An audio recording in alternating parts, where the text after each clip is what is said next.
He has truly turned his consciousness into wisdom. Shen Hui was not moved by praise or blame. That Dharma master does not cultivate. All he does is run after women. Criticism like that didn't bother him. He really works hard. Not only does he not sleep, he doesn't even lie down. And he only eats once a day.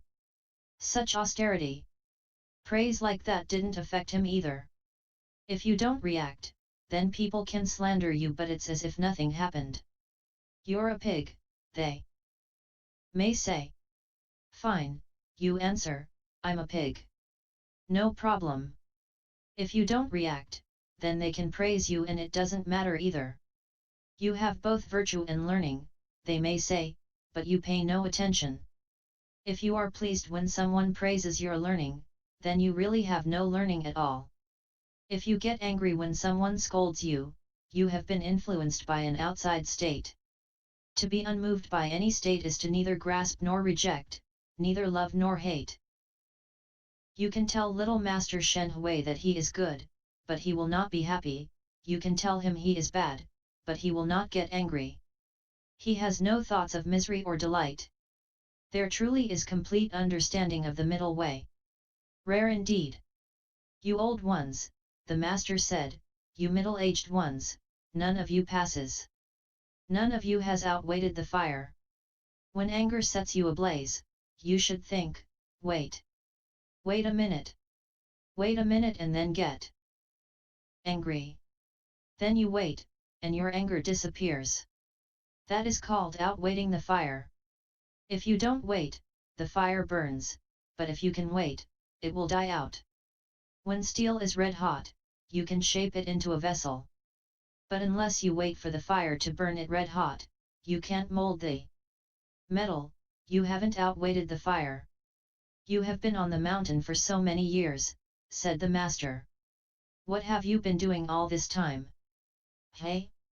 You hear that I am going to complete the stillness and you cry like babies. You're all worthless. How have you been cultivating? By eating and sleeping. Are you upset because you think I don't know where I'm going? I will tell you something. I do know. Of course I know. There is no reason for you to worry about me. I can take care of myself. No big, no small. No within or without. You cultivate, you understand. You make the arrangements yourself. Sutra. All of you sit down, and I will recite a verse called the True False Motion Stillness Verse. If you take it up and recite it, you will be of the same mind as I am.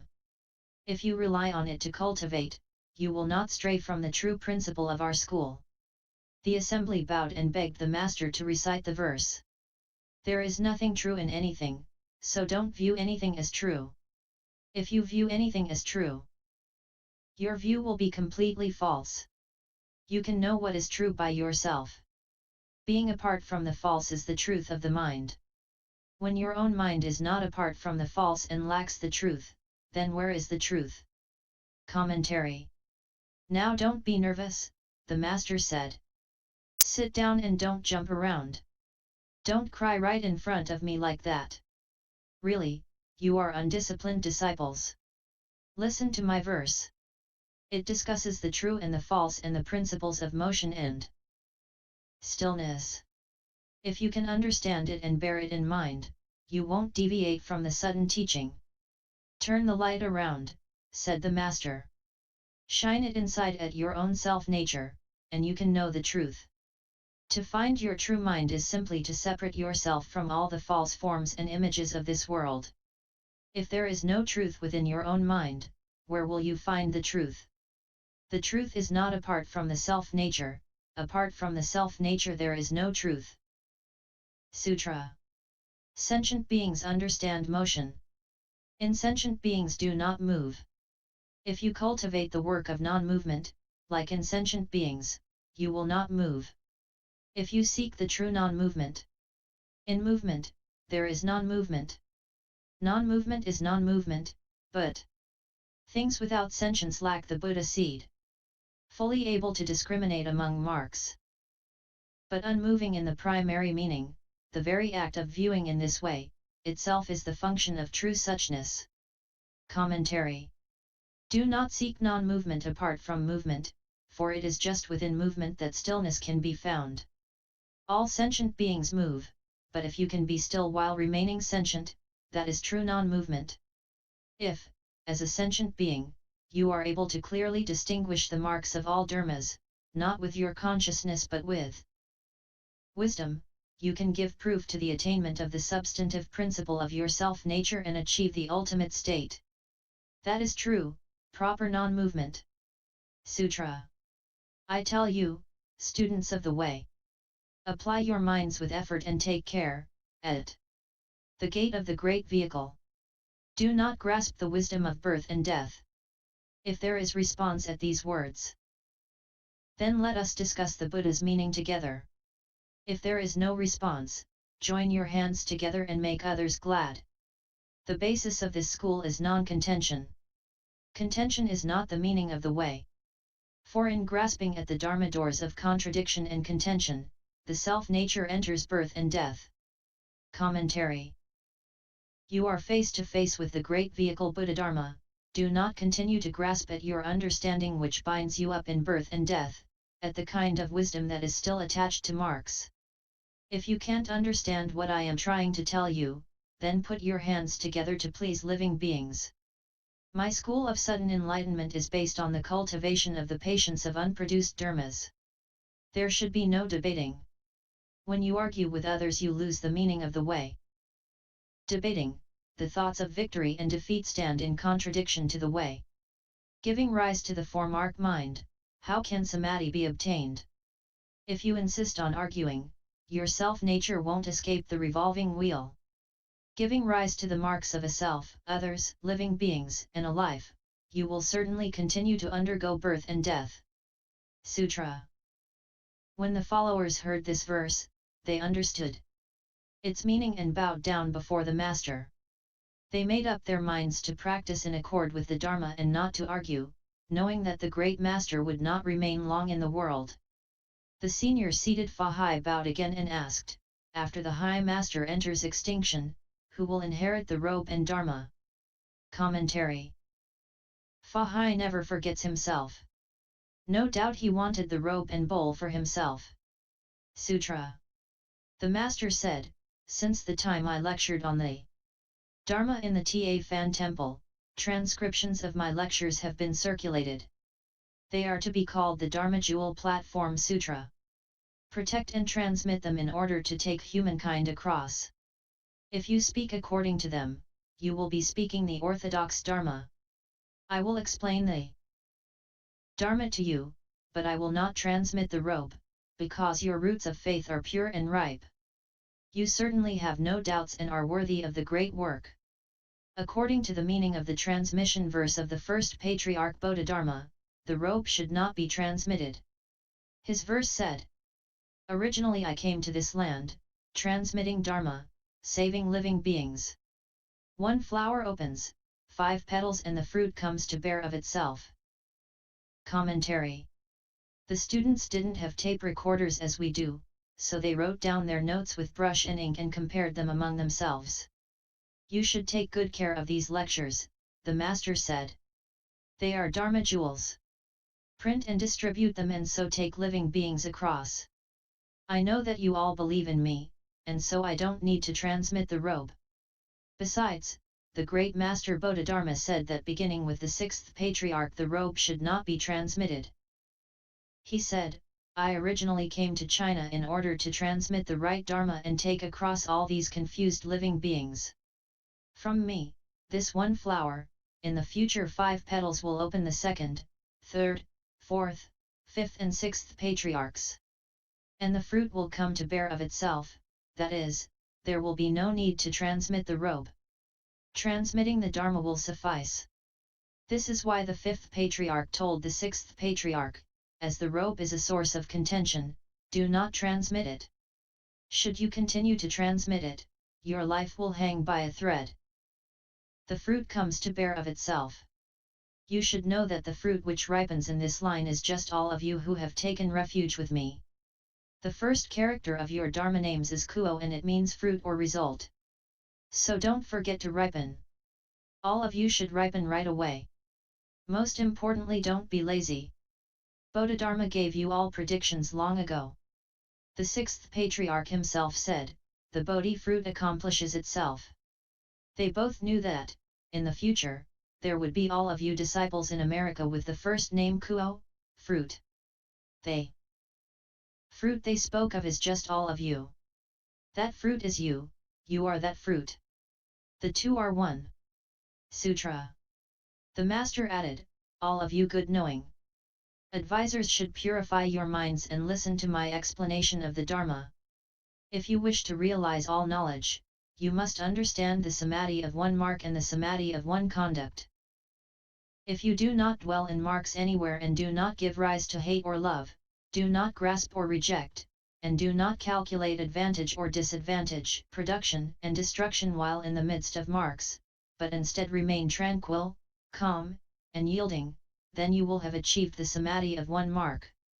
In all places, whether walking, standing, sitting, or lying down, to maintain a straight and uniform mind, to attain the unmoving Bodhimanda and the true realization of the Pure Land. That is called the samadhi of one conduct. Commentary. Wash your minds clean, said the Master, and get rid of greed, hate, and delusion. If you wish to realize all knowledge, you need to understand the samadhi of one mark, which consists in not dwelling in marks, and the samadhi of one conduct, which consists in not dwelling in conduct. The samadhi of one mark, whether you are in a good place or a bad place, whether moving or still, do not dwell in marks. While in the midst of marks, do not give rise to dislike or to fondness. Neither love nor hate should move the mind should not grasp or reject. If you have a thought of love, you will grasp at the object of your desire. The 12 conditioned causes say, love conditions grasping, grasping conditions existence. To reject means to cast away. If you hate something then you reject it. Love and hate cause grasping and rejecting. Do not calculate advantage and disadvantage. If you think, what's in it for me, you are just being greedy, self-seeking, and impure. Do you understand? You should not have such thoughts. You should remain tranquil, with nothing at all to do, and calm, like water without waves. No waves means no afflictions, no love, no hate, no grasping, no rejecting, no advantage, no disadvantage, no success and no failure. You should be yielding, like empty space. Take a look, everything comes from empty space and yet empty space does nothing at all. It does not set itself up as boss and say, go be born. Go die. Everything is born and dies within it, undergoing transformations in a most natural way without the slightest difficulty. Yield and be flexible. If you are flexible then whatever happens just happens. That's the way it is. There is no greed, hatred, or delusion, there is nothing at all. With few wants, one is content, being without longing or self-seeking. It is no use to think, wait until my book gets published. I will be a famous scholar. You may want to do something strange to make the world take notice of you, but you should not have such ideas. You should decrease your desires, no matter what they are, and always be content. Knowing enough, you're always happy. Able to be patient, you're at peace. If you can be tranquil, calm, and yielding, and leave marks while in the midst of them, if you can transcend the dust while in the dust, just that is the samadhi of one mark. The samadhi of one conduct, no matter where you are, in a good place, a bad place, a wholesome place, an unwholesome place, a right place, a wrong place, walking, standing, sitting or lying down, maintain a direct mind. The direct mind is the Bodhimandala. Students of the Buddha Dharma should not be devious. Be direct in your thoughts, words, and deeds. Speak your mind, don't think east and speak west. The straight mind is the Bodhimandala. If the cause is not straight, the result will be crooked. Your mind should be uniform and of one purity. You who cultivate the way, toward others, toward yourself, toward everything, be straightforward. Don't try to trick people out of their money, no matter how poor you are.